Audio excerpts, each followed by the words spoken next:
Well, good afternoon, everyone. It's great to have you with us today. I am on campus and wow, we have some sunshine. And I think, did I see like 70 degrees? It could get up to 70 degrees today. Oh my goodness. We hope it's sunny wherever you are today. We can hardly believe it's April 21st as well. On campus, we're also keeping our fingers and toes crossed that are now several smaller outdoor off-campus commencement ceremonies continue to move forward for our class of 2021 in May. So cross your fingers with us. And then we have students, senior students from all over who are currently making their decisions and committing to becoming our newest ZAGs right now. So we're very excited to have Erin Hayes, our undergraduate director of admission, here with us today to share an update and information on the landscape of admissions and the admissions process. But before we dive into that, I'll just take a minute for some announcements. I was actually this month, a year ago, that we were shifting our plan from hosting an on-campus volunteer leadership summit, which was starting to be not possible at the time, to proposing a monthly summit session series. And we really did not know how that would go. But you've been exceptional about showing up still right here in this virtual space since September now. And we will most likely continue to host at least one additional summit session before we announce our revised plan for the next academic year. And we'll be asking your thoughts and your input before we plan that. So we really hope that the sessions have been valuable, and it's just been wonderful to see all of your faces each month as we have navigated this most uncommon year together. So thank you all, and we'll look forward to your input as we move forward. And then speaking of showing up, we know that your inboxes, your social media channels, your notifications on your phones have had a lot of messages from Gonzaga in the last month. It has been such a great time. We have packed in the last month a Gonzaga Day celebrating hope, a Zags Give Day, which was our most successful ever, and then stood up a brand new virtual pregame experience to celebrate, of course, our men's and women's basketball team's incredible seasons, but also to showcase the academics, the mission, and the student experience here at Gonzaga at a time of such great exposure for our university. If you haven't seen that virtual experience, it's in the chat. The link is in the chat, so you can still take a peek at that. But this all happened in about 1 month, in a 1 month stretch. It all went very, very well, but we sure couldn't have done it without all of you partnering with us in so many different ways. From sharing your Gonzaga pride and experiences on social media, supporting us financially, of course. We even had purchasing drinks for a cause in that virtual experience. You came to our virtual events, you were recruiting our ZAGs, mentoring our ZAGs. So thank you all for answering that call, or the many calls. We just couldn't have done it without you. And I've heard that this is National Volunteers Week. I've always known Gonzaga has the best, but especially in the year 2021. So thank you. And just a quick mention, some events that are coming right up that you are all invited to. Gonzaga's new Climate Center launch event is happening tomorrow, April 22nd. We'd love to have you with us. The information is actually in the chat. The link is in the chat. And then 2 upcoming town halls with the College of Arts and Sciences. And those are happening on April 28th and May 12th. Those are in the virtual events link in the chat as well. So please take a look. And with all of that being said, I'll turn it over to today's speaker, my colleague, one of the friendliest faces here on campus, Gonzaga's Director of Undergraduate Admission, Erin Hayes. And Erin, we know this is just such a very busy time for you and for your entire team. So thank you so much for being with us today. Thank you, Cara. I'm happy to be here. And it's so cool to see lots of familiar names in the participant list.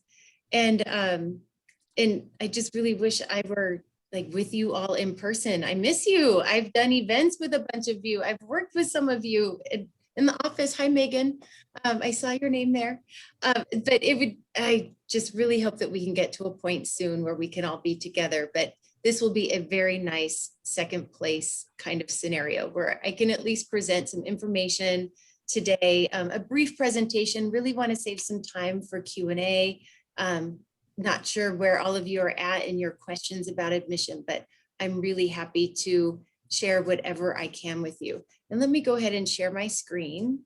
The ultimate phrase of 2020-21. All right, does that look right, Cara? Awesome, thank you. Okay, so like Cara said, I'm Erin Hayes, Director of Admission, and I work with some amazing people. Here is the Office of Admission. Here are our photos from the website.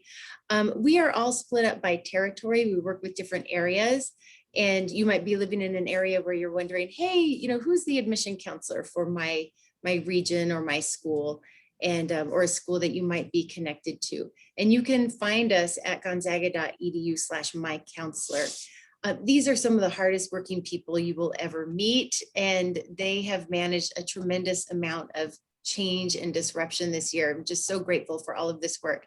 What's really common for all of us is we just have a great passion for college access and serving students and families well, while very thoughtfully representing Gonzaga University. So that's our goal. You know, we want to make sure that students are getting the information they need to make a good decision, and then also that we are representing Gonzaga in a very authentic and truthful way, and also advocating for students along the way, students who maybe really want to make this place work. And maybe there's a funding issue, or they just are trying to reach a professor. We want to help make those connections when we can. A lot of the questions and curiosity around college admission have come up this year from so many different populations. And I understand that you might have some questions about, you know, how has the pandemic changed college admission? It's kind of disrupted everything. I'll explain a little bit about how our work has changed in this presentation. Then I'll talk about how that impacts students. And diversity and inclusion is really important. So I wanted to give a little snapshot of what we're doing around diversifying Gonzaga's campus. And I'd like to also share some information about how you can get involved in outreach and recruitment. And then I will absolutely share some tangible ways in which you can get involved, as well as save some good time for Q&A. Okay, so let me see if I click, will it move? It did move. Oh, wait, I want to go back one. There's someone important that I want to point out. And there we go. I don't know if you can see the arrow, but Alexa Salvador is the second row down in a white blouse. You may have been communicating with her. She does run our project of alumni volunteers, recruitment volunteers. So if you've been emailing with Alexa a lot, that is her lovely face right there. All right. So the state of college admission 2020-21, basically everything's different. What we normally do just over a year ago when COVID-19 was declared a pandemic, the standard practices of college admission were completely disrupted, everything. Typically, we travel to where students live, we bring Gonzaga to them. We hold large events. We encourage students to travel and visit us. We have overnight programs. We have events on campus like GEL, Gonzaga Experience Live, with over 1,000 people on campus at one time. None of this was possible in like the entire year, just over the entire year. So we, like every other college in the nation, we moved to virtual programming. And if you're curious about what that looked like, there are two links there on the screen.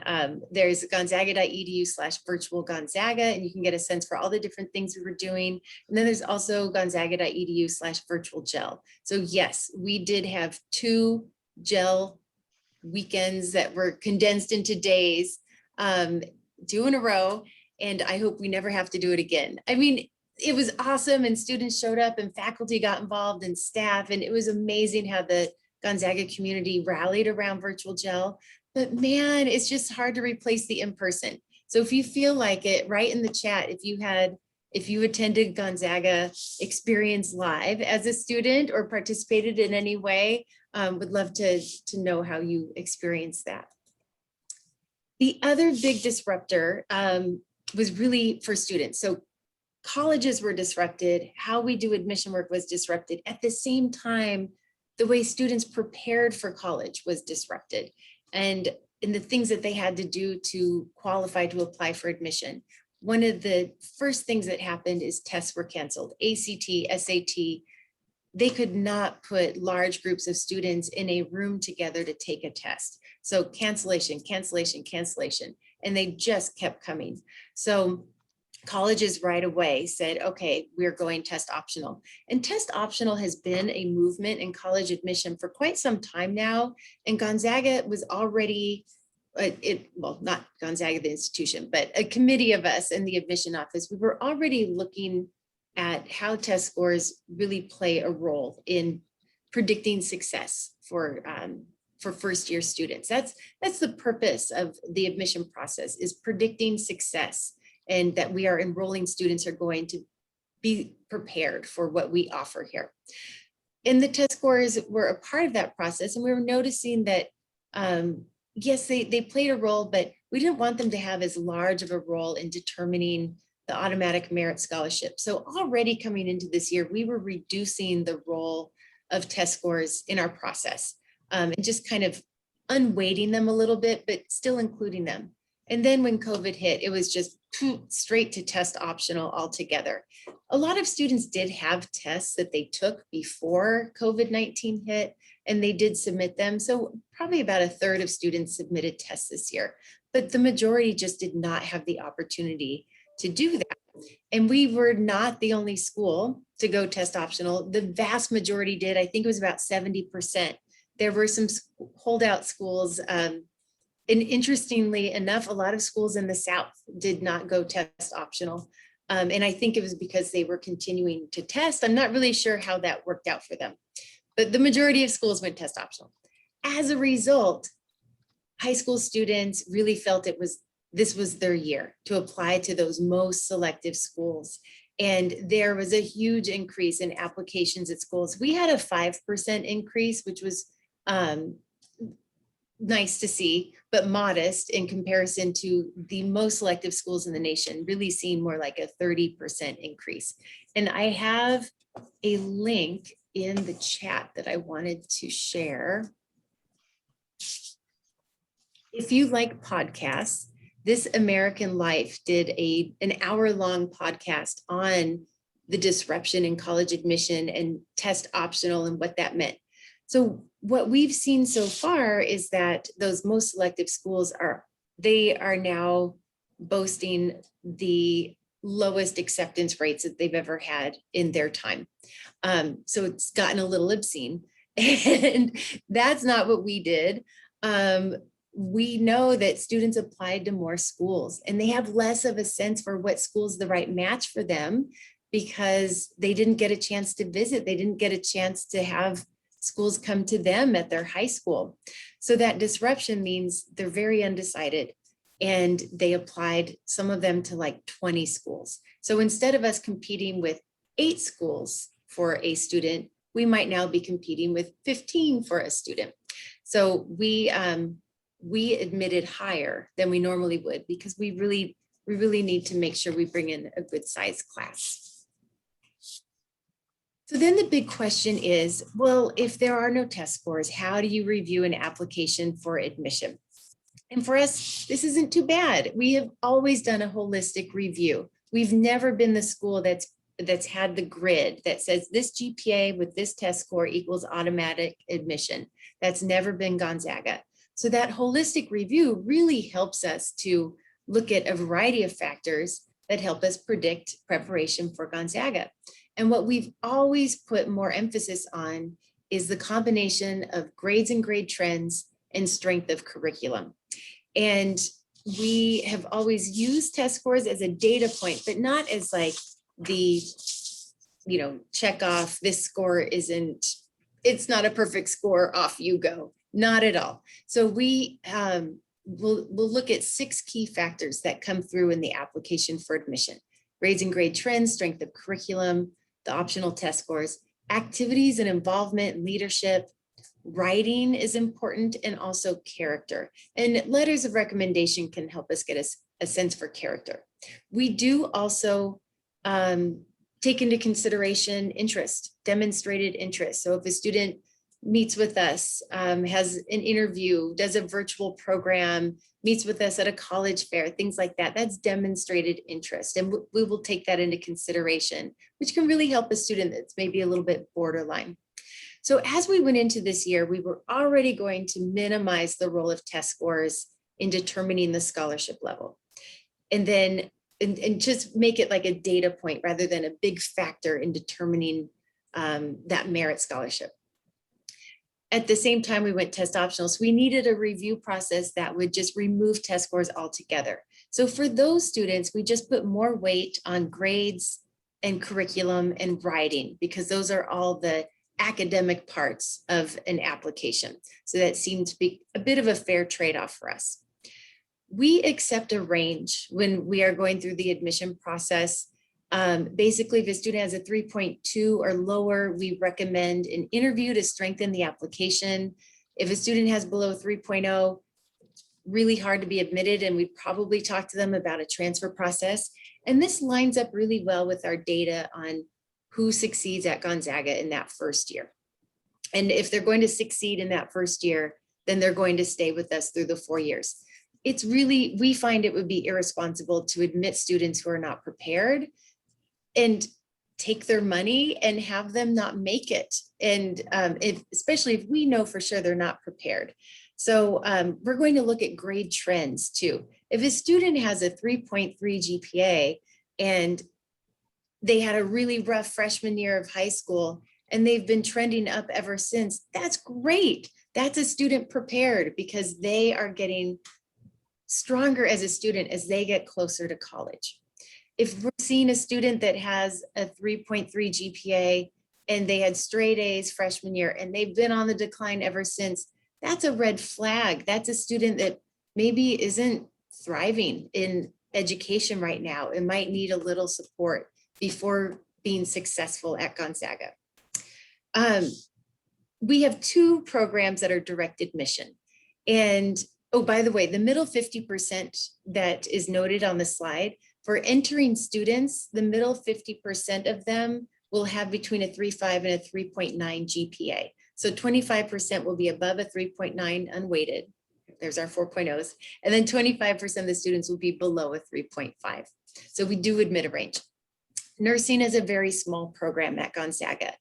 The clinical placements are individualized. They're like 40 students per semester in clinical placements is really what we can do. So we have to manage that enrollment very carefully, and there's a high demand for the program. So this is the one program we have that's highly selective. General Gonzaga admission is like a 70% acceptance rate. Nursing is more like 35%. So if you're working with a student or you have a family member who's really interested in nursing, I would have them talk to us so that we can give them some good advice on the process, but we'll look very closely at their math and science preparation. We want to see 4 years of science, 4 years of math would be great. Engineering is also direct admission. That's a little bit less about competing with other students and more about competing with oneself. So a student interested in engineering, we want to look deeply at their math and science preparation. What math class are they in senior year? Is it pre-calculus at least? Is it calculus? That would be ideal. Are they in algebra 2? They're not quite there yet they're not quite prepared yet. So we have pre-engineering that we can offer students to give them the opportunity to come to Gonzaga, prepare for the engineering curriculum. And it might take them longer than 4 years, but at least it's an option to come through. So that direct admission for engineering is, a lot of it has to do with placement. If you want more information on the admission requirements, gonzaga.edu/admission recs is on the slide, and that provides a little more detail as well. And I mentioned the merit scholarships because this holistic review lands not just on an admission decision, but also an automatic merit scholarship. So we really wanted to make sure that how we score things is really leading to an appropriate scholarship for students. So again, that's why we reduced the test scores. You will find there are many commonalities in applications. So those of you who are alumni, who are like, what are the Zags like these days? I haven't been on campus in a few years. I've worked here from 96 to 99, and it is remarkable to me how the students are still, there are some commonalities still, like that sense for community, being really friendly and open and welcoming, energetic, really focused on leadership and doing good things in the world. That has continued through the years in a remarkable way. So well done, Gonzaga, for continuing to attract those students. What is really consistent in applications for admission would be deep involvement in service to others. And that looks like so many different things. It can be local community. It can be more of a, getting out and doing service during the summers. Students also have a lot of investment in the things that they're doing. There's leadership that they are taking on in their different clubs and activities and their sports. So that's a big commonality. And then another fun commonality is just being physically active. So lots of students involved in athletics or outdoor recreation. What we're seeing on the rise is really, as far as activities and involvement, are really things that are relevant to society right now and trends that are in our country and our world. So we're seeing a rise in social activism listed on applications, in being really concerned about the environment and climate justice and being involved in environmental protection programs. And what's funny, if you build it, they will come. Due to the building of the Myrtle Woolson Performing Arts Center, we've also seen an increase in students really involved in or have an interest in performing arts. Now, I'm going to shift away a little bit from the application process and kind of what we see in applicants. And I just want to make sure that I'm addressing how we intentionally recruit students who are underrepresented at Gonzaga. And largely underrepresented really refers to BIPOC students, Black, Indigenous, people of color. But in our programming, diversity and inclusion definitely extends beyond race and ethnicity. And our programming will include like first generation college students, LGBTQ+, and low income students, because all are underrepresented at Gonzaga. Now, 83% of students at GU come from over 200 miles away, and the majority come from very diverse and highly populated cities. And in a non-COVID year, we get to them. We go to their high schools, we go to their college fairs, and we're getting to students that are like on the coast and in those highly populated areas. And so we're bringing Gonzaga to them and hopefully make sure they are learning a lot about Gonzaga and understanding who we are and how much we would love to have them apply. We also reach out to community-based organizations. That's what CBO outreach means. So that could be something like College Bound or College Success Foundation, Rainier Scholars, to bring Gonzaga to students. These are organizations that are designed to designed to support and prepare students for college who maybe are underrepresented and not getting the support that they need outside of that organization. We also partner with Act 6. And if you're not familiar with Act 6, it's a full scholarship program in the state of Washington, and they help us recruit students and have them apply through Act 6. And what's really appealing about it is it's about reaching students who want to be involved in service and leadership to their communities, help like really improve their society that they are living in, whether it's their home community or outside of that. And so they're all really involved in leadership, and they are primarily BIPOC, first gen, low income students. And they go through a really rigorous selection process. And at the end, we end up with 4 students from the Seattle-Tacoma area and 4 students from Spokane who are a cadre of 8. And they are on either a full need or full tuition scholarship throughout their time at Gonzaga. And they are very involved on our campus and great leaders on our campus as well. And then we also have our own scholarships that we award to students to make Gonzaga a more attractive option. And we have scholarships to visit campus for Gel Weekend, where we'll do like a special fly-in program. And then that transitions into Gel Weekend, so they don't miss out on that.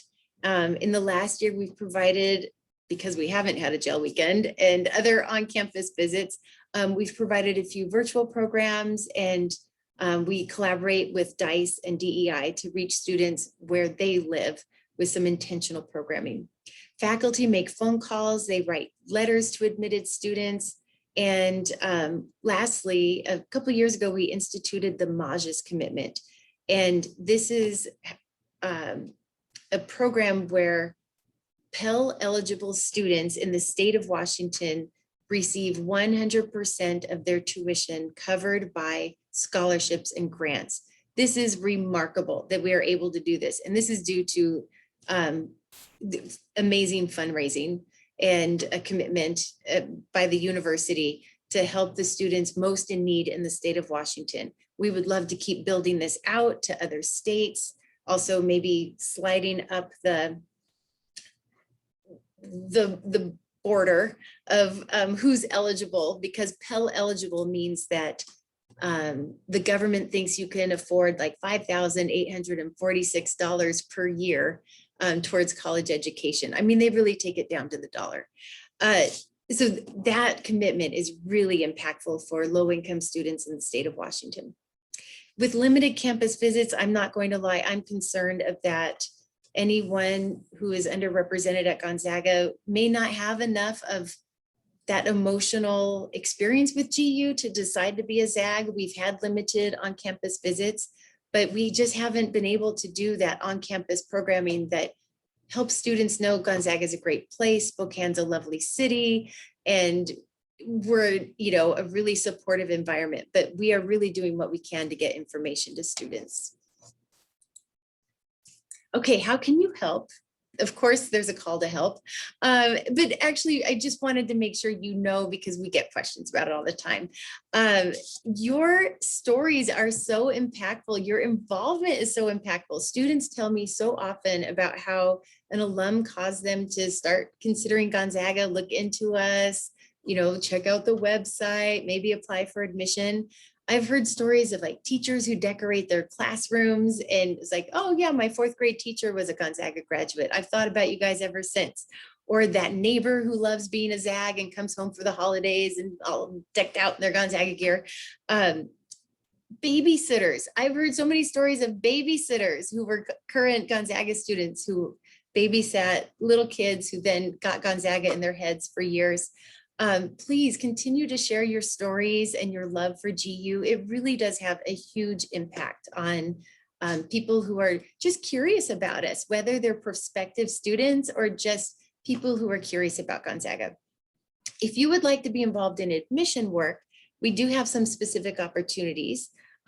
You can waive the application fee for a student who wants to apply to Gonzaga, or maybe you just want to encourage a special student to apply to Gonzaga. Waive that application fee, gonzaga.edu/alumni fee waiver, all one word. We would love for you to support students in that way. We say 1 to 2 fee waivers, but there aren't that many people on this call. Truth is, I'm not going to stop you if you send more than 2. We also have, many of you I know have volunteered to be representatives at college fairs near where you live, attend admitted student events, host summer send-off programs, and that's for enrolling students in the summer before they enroll. Naturally, all of these things are on hold right now due to the pandemic, but if you ever want to be involved in these things, just let us know. As far as indirect help, I mentioned quite a bit of scholarship funding that helps us in our process. I don't work for university advancement, but if you're really passionate about some of the work that we're doing and the scholarships that help students come here, we would love that. Also mentorship programs. I think a lot about our first generation college students, our low income students in particular, and how they don't necessarily have the networks at home that might be attached to their career. And when you get involved in career and professional development program, when you get involved in mentorship programs at your local high schools or local community-based organizations, or something like Zags Connect, it can really make a difference for students. And students just light up when we talk about Zags Connect, when we're walking around on campus. Like, that's whether they are first generation college students or fifth generation college students, like that just sounds like a really cool opportunity. So feel free to get involved in any way that you like.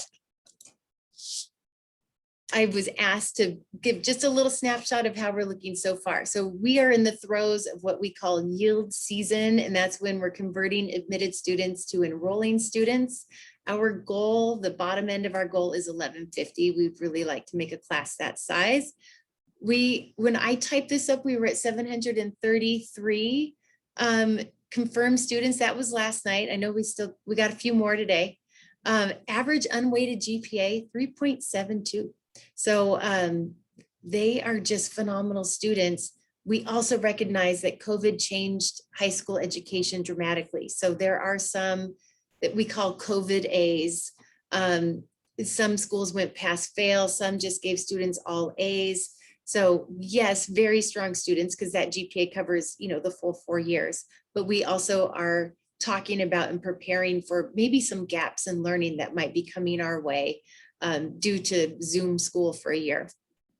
Right now, our racial and ethnic diversity in the students who have confirmed is at 26%. And typically we see a little more activity in underrepresented students like later, closer to May 1. So I'm really hopeful we can bring in a more diverse class than the last one. And 13 countries represented so far, 34 states so far. So it's been remarkable how the virtual programming has actually helped us extend out. We're seeing huge increases in Texas and Illinois and Minnesota. So that's been a lot of fun. I think maybe some of those states sort of correlate with some basketball players. I don't know. I'm not sure if that helps, maybe. But yes, that's where we're at so far. We'll know a lot more after May 1. So thank you for hanging in there and listening to me for a while.